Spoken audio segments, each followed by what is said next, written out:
Australia's hope of a win in the women's singles at the US Open fell short of the line as Samantha Stosur crashed to a surprise 7-5, 6-4 second-round loss to American wildcard Vania King. Stosur's loss at Flushing Meadows was particularly disappointing as she entered the tournament at a career-high world number 15 ranking. The Queenslander, who boasts one of the best serves in women's tennis, was broken 6 times and was left to play catch-up for most of the game to her lowly ranked rival. A disappointment to her fans, who had seen her topple the likes of Serena Williams and top 10 stars Elena Dementieva and Svetlana Kuznetsova in recent weeks. On the other hand, Kim Clijsters never looked like she had been away from the game for 2 years after she hammered Ukraine's Victoria Kutuzova in just under an hour. This was Clijsters' 6th win after making her comeback.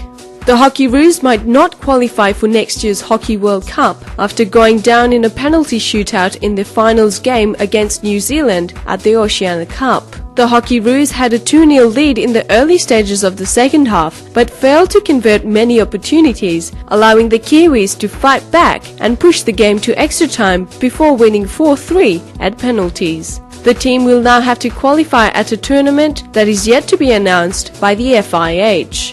The Australian women's basketball team, however, had better luck after they qualified for next year's Basketball World Championships when they crushed New Zealand by 40 points. Ranked 3rd in the world, the Opals literally overshadowed their smaller opposition, with 4-time WNBL champion Jessica Bibby scoring 19 points. The Opals picked up 8 of their 19 points from the free throw line after a barrage of fouls from the Tall Ferns to finish the third quarter 75-41. Bibby's three-pointer basket in the penultimate minute of the game, followed by another 2, secured the 97-57 win for the Aussies.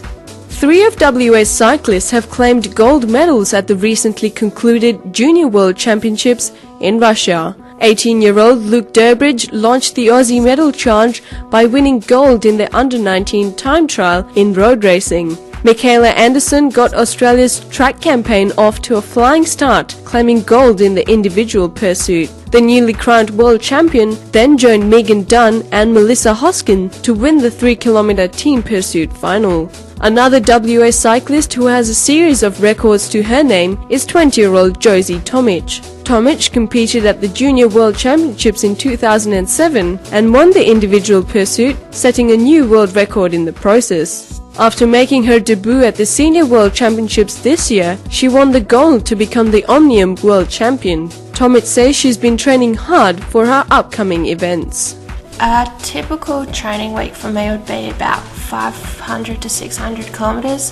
Included in that is 2 track sessions, 2 gym sessions, a session on the ergo bike, which is just a stationary bike, and then the rest is all on the road. The hardest part's probably the track sessions, because those are when you're doing efforts, whereas when you're on the road it's mainly just easy riding out with your friends talking and stuff. So yeah, probably the track and the gym. Tomic is also excited about heading to Manchester in October to defend her world title at the first World Cup. I'm not racing until October, and then I'm going to Manchester for a World Cup. I have another World Cup in November, and then I have World Champs next year and also hopefully Commonwealth Games. The World Cup in Manchester starts on October 30th. I'm Anhar Khanbai for The Drive Show on 91.3 Sport FM.